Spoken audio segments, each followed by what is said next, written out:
tiba-tiba ada KMI Bintang Putri sama Herbianto, nah anak-anaknya hilang, Lili.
Saya lihat pertama kali sampai di sini, ini apa namanya, selasar ini ya, selasar ini adalah yang sangat sepi ya, sangat sepi sekali. Dan kebetulan selasarnya juga masih yang asli dari kayu. Di sebelah sana itu kosong semua, nggak ada kegiatan. Hanya ada 1-2 pasien yang dirawat di ujung sana, yang akhirnya juga meninggalkan rumah sakit waktu itu. Di belakang saya ini adalah kamar operasi dulu. Jadi di belakang pintu itu ada ruang operasi di mana kita melakukan operasi pertama itu 4 hari setelah kita datang. Jadi kira-kira itu hari ke-9, 10. Itu kita melakukan operasi di sini dengan peralatan yang sangat seadanya. Ini adalah bagian depan kanopinya UGD saat itu, yang sekarang sudah jadi ruang hemodialisa dan sudah tidak dikenali lagi karena sudah dibangun ulang. Datang ke Melapo itu suasananya sangat hektik, sangat menakutkan ya. Di kota itu masih banyak mayat-mayat, kemudian di rumah sakit tidak ada kegiatan, sehingga pasien itu makannya bawa sendiri. Kami pun itu makan seperti membawa teman dari gizi yang bertanggung jawab untuk memberi makan kami, tim ini. Dan makanan itu dibawa dari Jogja. Pada saat saya datang itu kami masih tinggal di barak. Itu padahal saya sudah berapa bulan itu ya, mungkin sudah 4 atau hampir 6 bulan ya setelah pertama kali tim itu dikirim, dan kita masih tinggal di barak. Lalu kemudian bertahap kita mencari ya kontrakan rumah, terus kemudian waktu itu benar-benar nggak layak lah pokoknya di barak yang ditempatkan di salah satu parkiran ya, di rumah sakit. Betul. Parkiran, terus kita bangun ada pakai seng atau pakai apa gitu ya untuk membuat tembok gitu, terus kemudian karena memang jaraknya dari pantai nggak jauh ya Mas? Nggak jauh ya, betul. Jadi itu benar-benar ya saluran airnya, kalau di rumah sakit kondisinya kayak cuma sanitasinya rusak, terus kemudian saluran airnya rusak, terus kemudian ada banyak ya yang tidak berfungsi, alat-alatnya banyak yang rusak. Tidak ada tenaga kesehatan sama sekali. Dan orang-orang yang berharap datang ke situ untuk mendapat pertolongan hanya mendapatkan rumah sakit dalam kondisi yang rusak dan kosong. Akhirnya kami putuskan dalam 2 minggu pertama tanggap darurat itu, misi kami hanya satu, yaitu menghidupkan rumah sakit sebagai tempat untuk perawatan pasien dan pertolongan pasien. Shock ya, karena luar biasa kondisinya. Benar-benar berantakan, benar-benar kondisinya seperti apa, dan saya masih melihat dengan mata kepala sendiri mayat itu ada di mana-mana. Di karena di sana di Aceh itu sungai kan banyak banget ya. Jadi mayat ada di pinggir sungai, kemudian semua lokasi itu hancur. Ya kita lihat di Loknga, di Ulele dan lain itu hancur semua. Waktu bencana Aceh itu memang betul-betul sesuatu hal yang tidak pernah diduga, karena di kuliah pun tidak pernah kita mendapatkan mengenai bencana ini, sehingga kita melakukan by learning by doing. Jadi saat kita masuk itu kita satu rombongan untungnya mendapatkan tempat di hotel yang di Melaboh itu, yang hotel satu-satunya hotel yang tidak hancur, sehingga menjadikan tempat itu sebagai posko. Dan kita pertama kali datang ke sana itu adalah bekerja sama dengan dinas kesehatan di sana. Kemudian apa saja yang dibutuhkan sana kita list, kita lihat semuanya, yang bisa kita bantu apa. Dan saat itu pertama kali itu adalah ambulan itu hanya 1 atau 2 gitu, saya lupa. Itu pun ambulan lama. Akhirnya kita membuat list itu, belum banyak yang masuk baru UGM saja. Jadi kami satu-satunya tim yang membawa ATK, alat tulis, kertas, dan sebagainya. Sedangkan yang lain ya seperti tim-tim medis yang membawa bahan medis, sehingga pada saat ada kebutuhan untuk meeting, kebutuhan untuk koordinasi itu kita punya nilai lebih, karena kita yang punya alat-alat untuk koordinasi, untuk komunikasi dalam bentuk printer, laptop, kertas, dan sebagainya. Sehingga itu yang menjadi kelebihan, karena di Banda Aceh tidak ada, jadi tidak ada toko yang buka, tidak alat tulis buka, sehingga kehadiran kita di situ waktu itu ya nilai lebihnya, karena kita memang datang bisa membantu koordinasi.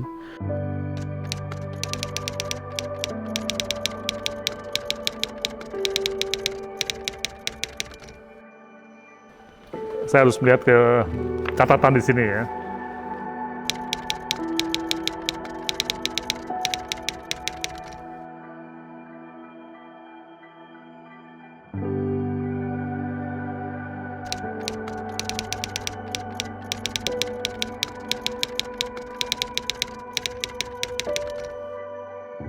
Pada saat awal tsunami itu ada 3 kelompok yang dari UGM ya, yang berangkat ke sana. Pertama adalah tim emergensi dari Rumah Sakit Dr. Sarjito bersama FK UGM itu ke Melaboh, Aceh Barat, tempat yang sangat jauh. Ya. Kemudian tim kedua dari Fakultas Psikologi ke Banda Aceh. Dan yang ketiga tim S2 IKM dan PMPK ya, ke Rumah Sakit Zainul Abidin dan Dinas Kesehatan Provinsi di Banda Aceh. Nah, 3 tim ini kemudian selama 3 bulan masih terpisah. Nah, setelah itu disatukan supaya ada efisiensi, dan saya ditunjuk sebagai koordinator ataupun kepala pelaksana misi yang sangat jauh di Aceh ini, yang terbagi menjadi 3 kelompok menjadi 1. Delegasi ke sana beberapa orang, termasuk salah satunya Dr. Hendro Wartatmo, karena dia ketua tim emergensi di Rumah Sakit Sarjito. Tim ke sana pertama, kemudian dari situasi apa yang dibutuhkan, lalu beberapa hari ketika pulang, kemudian setelah identifikasi masalah-masalah, lalu dengan bantuan dana dari World Vision Australia itu, lalu kita bisa ke sana banyak. Jadi banyak anggota yang berangkat jadinya. Dari bedah tulang, bedah emergensi, kemudian dari penyakit dalam, dari anak, banyak sekali ya tim-timnya gitu. Kegiatan yang lokal itu kita tingkatkan menjadi internasional, sehingga kita bisa mencapai baik dalam pendanaan, dalam kegiatan. Nah, di situ kami sudah punya kekuatan itu. Jadi adanya tsunami Aceh, kita memperkuat itu, apalagi bencana seperti itu tuh diare itu merupakan masalah utama juga. Jadi walaupun itu bencana itu terjadi, tapi alhamdulillah kami sudah mempunyai jaringan-jaringan internasional untuk bergerak di bidang penyakit atau masalah-masalah di Indonesia yang kita tingkatkan. Jadi saya mempunyai pedoman local wisdom for globalization.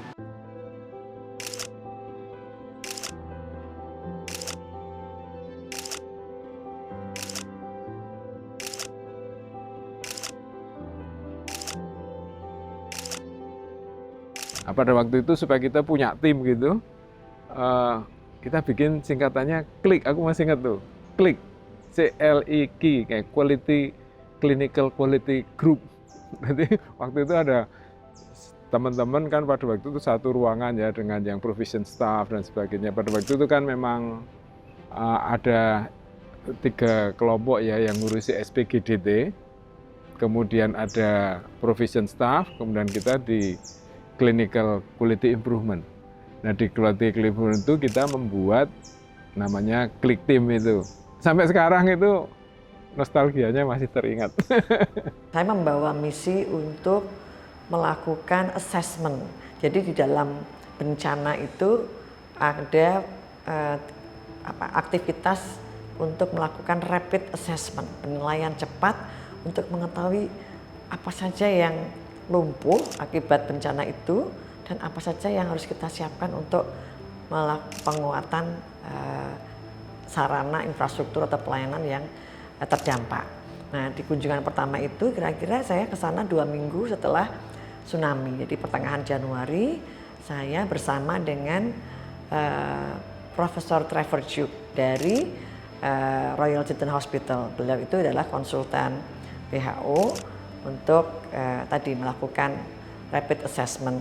Jadi saya mendampingi beliau untuk tadi mencatat apa-apa saja, daerah-daerah mana saja yang terdampak, kemudian layanan kesehatan anak mana saja yang nggak bisa dilakukan, dan petugas-petugas berapa yang memang mungkin menjadi korban atau memang tidak mampu untuk diaktifkan di masa-masa tanggap darurat itu. Setelah teratur, tertata, kita menghubungi dinas, kemudian kita juga ke Pulau Nias, tidak hanya ke Melambo. Jadi di Nias itu juga terkena juga bencana dan perhubungannya sulit sekali juga. Sehingga kita waktu itu konsentrasi di Nias untuk meningkatkan capacity building itu dengan membentuk manajemen yang di rumah sakitnya, sehingga dari pendaftaran sampai kita semuanya kita bekerja sama karena ada orang IT yang dari kita juga. Kemudian dari psikologi karena banyak masih beban-beban psikologi yang diderita pada penduduk di sana, sehingga kita bekerja sama dengan Fakultas Psikologi. Kemudian kita waktu itu saya lupa ingat juga membuat capacity building dengan menambah jumlah dokter. Saya join di program recovery tsunami ya waktu itu di 2006. Saat itu memang yang dibutuhkan adalah untuk saya saat itu berperan sebagai program manager untuk clinical services kalau saya tidak salah namanya, karena udah cukup lama ya, hampir 18 tahun yang lalu.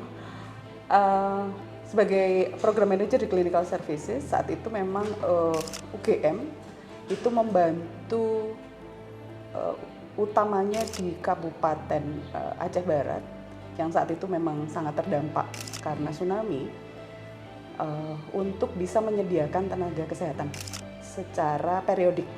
Jadi kami mengirimkan dari UGM dan Rumah Sakit Jejaring itu mengirimkan setiap 6 bulan sekali ya kalau sebulan. Ada yang sebulan, ada yang 6 bulan, tergantung spesialisasi yang diminta. Waktu itu memang yang dikirim adalah residen senior maupun yang sudah dokter spesialis dan berkenan untuk diberangkatkan ke sana. Itu tadi periodenya macam-macam gitu ya, tergantung spesialisasinya. Dan selain itu juga selain mengirimkan, tentu saja memonitoring, lalu melihat kembali reassessment apalagi yang diperlukan, sehingga itu yang kami lakukan secara berkala. Nah, saya dengan beberapa rekan yang lain jaga rumah di situ. Jadi untuk menerima tim yang klinisi untuk datang, ya ada tim klinisi, tim manajemen, ada ya tim assessment ya, tim project management itu sesekali juga datang ke sana untuk melakukan evaluasi. Dan yang kita lakukan itu adalah ya tadi mulai dari menyiapkan rumah, bersihin rumah, nyiapin kamar, jadi nyiapin makan gitu ya, sama salah satu tim ada yang cowok jago masak, wah senang itu. Terus kemudian nganter jemput ya pakai ambulan itu ya, ambulan hibah ya, sampai pintunya rusak nggak bisa ditutup gitu. Ini menjadi sebuah sistem gitu ya, dalam arti karena waktu kami datang praktis masing-masing itu bekerja sendiri-sendiri, tidak ada koordinasi yang baik sehingga direksi waktu itu kesulitan untuk memberikan arahan atau membuat kebijakan karena tidak punya pegangan. Sehingga prioritas waktu itu adalah data. Jadi data yang dikumpulkan secara rutin, kemudian dikompilasi, kemudian diinformasikan, sehingga masing-masing tim bisa saling tahu yang dikerjakan oleh tim yang lain, dan kalau ada kendala-kendala bisa sharing gitu. Bahwa ada permasalahan ini, mungkin tim lain punya solusi dan seterusnya, itu yang kita fasilitasi untuk kita diskusi setiap pagi pada saat itu. Hal-hal yang sepertinya sederhana, tapi mungkin tidak terbayangkan kalau tidak terjadi komunikasi atau koordinasi tadi.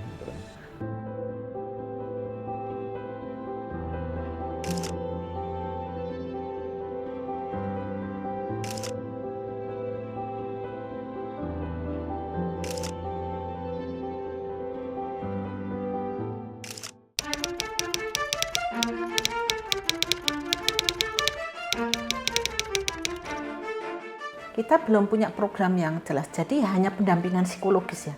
Jadi kita datang dengan ber-15 atau hampir itu, kemudian kita sebar. Oke, apapun juga yang bisa kamu lakukan, kalian mendampingi warga-warga yang ada di sekitar itu. Belum ada program yang resmi gitu. Tugas yang diberikan kepada kami adalah untuk melakukan assessment dengan cara yang pertama menemui survivor di berbagai barak pengungsian untuk melakukan wawancara dan melakukan observasi untuk mengakses seberapa besar dampak mental psikologisnya, dampaknya pada masalah-masalah kesehatan mental dan psikososial yang kami lengkapi dengan observasi dari berbagai lokasi kira-kira awalnya tempat tinggal mereka survivor itu ada di mana untuk memahami kira-kira experience mereka ketika tsunami dan setelahnya itu seperti apa dan pengaruhnya kepada kondisi mental, psikologis, psikososial mereka seperti apa, sehingga waktu itu kami tidak diizinkan untuk memberikan bantuan karena itu akan memakan waktu, karena yang diperlukan adalah data assessment cepat ini. Saya bersama dengan tim divisi anak untuk membantu pelaksanaan pelatihan manajemen terpadu balita sakit di setting puskesmas dan juga mengadakan pelatihan untuk tenaga kesehatan yang ada di Rumah Sakit Cut Nyadin, bagaimana mereka dalam mengelola pasien yang dirujuk dari puskesmas, tata laksananya di rumah sakit dengan menggunakan satu pendekatan ataupun panduan yang pada saat itu sudah dikembangkan oleh Kementerian Kesehatan Indonesia beserta Ikatan Dokter Anak Indonesia dan juga WHO Indonesia. Kondisi psikis warga Aceh ketika kami datang itu ya mereka tentu saja belum sepenuhnya recover ya, karena kan ya kehilangan besar dan sebagainya. Bahkan juga sebagian besar yang kami datang itu belum sepenuhnya mengerti apa yang terjadi dengan kondisi psikisnya. Artinya kan sebenarnya berduka, banyak misalnya para tokoh agama nih, sebenarnya dia sangat berduka, tapi karena sekian bulan harus hampir setahun itu harus menjadi tulang punggung bagi masyarakat, memperkuat masyarakat. Mereka itu bahkan tidak sempat merawat dirinya sendiri, sehingga di training-training yang kami berikan itu banyak sekali terjadi katarsis dan sebagainya, yang alhamdulillah kami bisa memfasilitasi mereka waktu itu untuk mulai mengenali beban-beban psikis mereka dan mempersiapkan mereka untuk membantu masyarakat. Dalam forum tersebut atau dalam peran yang waktu itu adalah mempersiapkan tenaga-tenaga medis khususnya yang di Rumah Sakit Cut Nyak untuk berubah dari sebuah kondisi tertentu, yaitu kondisi mereka mengalami proses tsunami, kemudian mereka diminta untuk settle atau bisa menjalankan peran sebagai tenaga medis, tapi dengan konsep bahwa ya walaupun mereka pernah mengalami sebuah peristiwa yang traumatis mungkin, tapi paling tidak ketika pada kondisi mereka berada di dalam posisi sebagai para medis dan medis itu sudah mulai siap kembali dengan format rumah sakit yang baru juga. Kan waktu itu kan secara fisik akan diubah gitu, secara sistem juga akan mungkin juga dibenahi sekalian gitu, juga termasuk esensinya di perilaku kerjanya.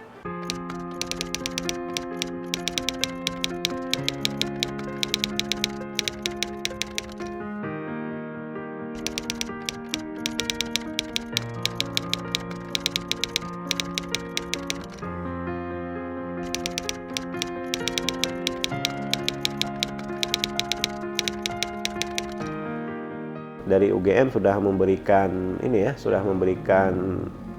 kontribusi dari mulai penanganan bencana di saat itu, kemudian termasuk tadi dalam membangun sistem kesehatan dalam rangka melakukan penanggulangan bencana.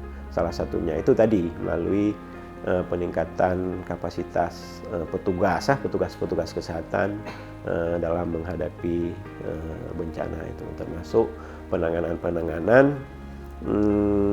yang terkait dengan psikologi itu tadi ya. Makanya lahirnya tadi saya sampaikan Balai Zaitun. Mungkin itu yang bisa saya sampaikan.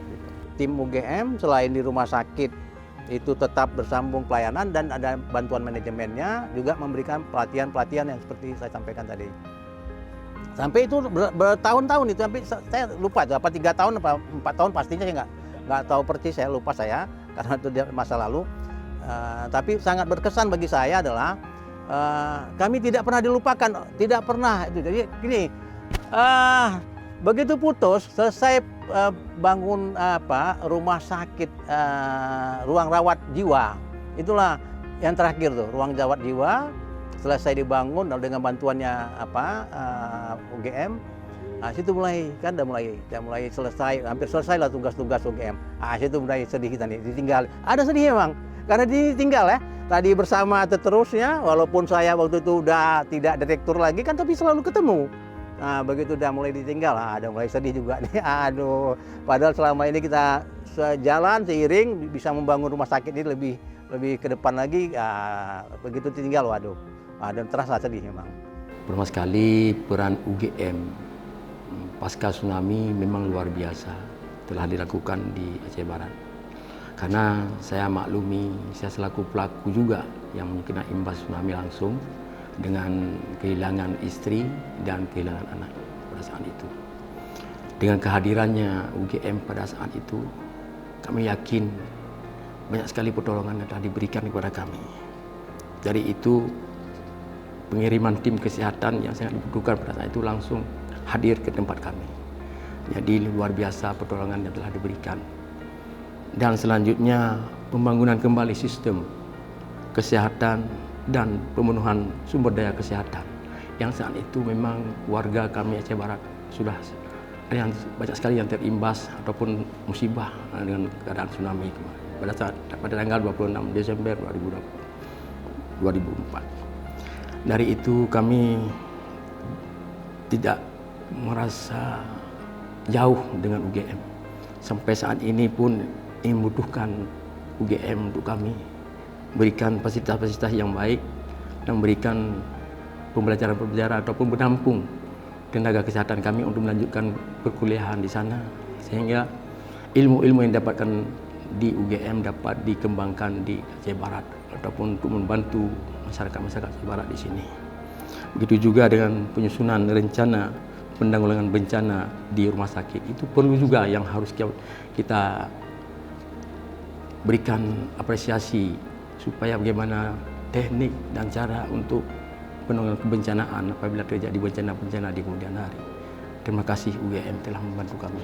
Kami merasakan kehadiran tim UGM itu sangat berarti, terutama dalam rangka pelayanan medis yang memang kita ketahui dari pelayanan daerah sendiri, rumah sakit yang dilibatkan berbagai puskesmas nggak mampu memang. Kemudian apalagi di sisi lain dari 12 mahasiswa dapat melaksanakan tugas belajar di UGM yang hari ini telah mengabdi di Aceh Barat.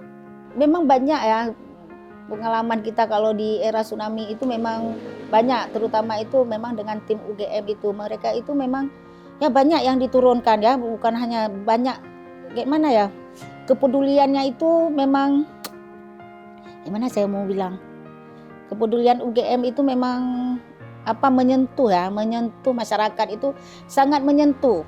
Jadi kita kerja itu pun memang semangat juga.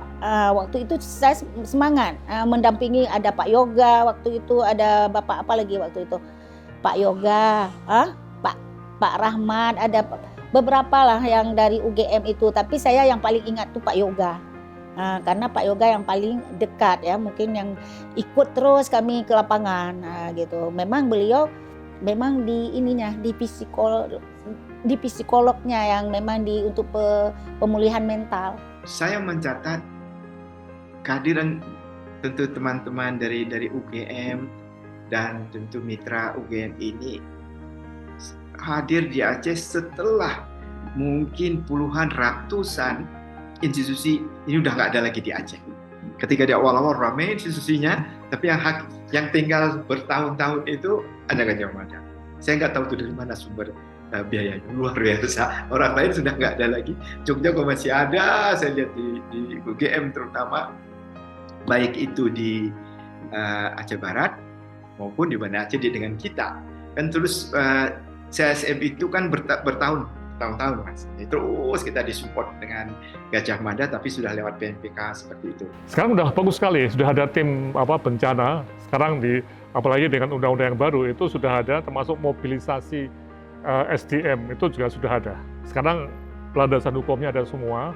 Tapi pada waktu itu 20 tahun lalu betul-betul blank, kita nggak ada sesuatu yang hikmah dari tsunami bahwa kita belajar dari situ, dan sampai sekarang sudah menjadi undang-undang di Undang-Undang Kesehatan 2023 ya, itu ada betul bagaimana tim bencana itu harus berperan.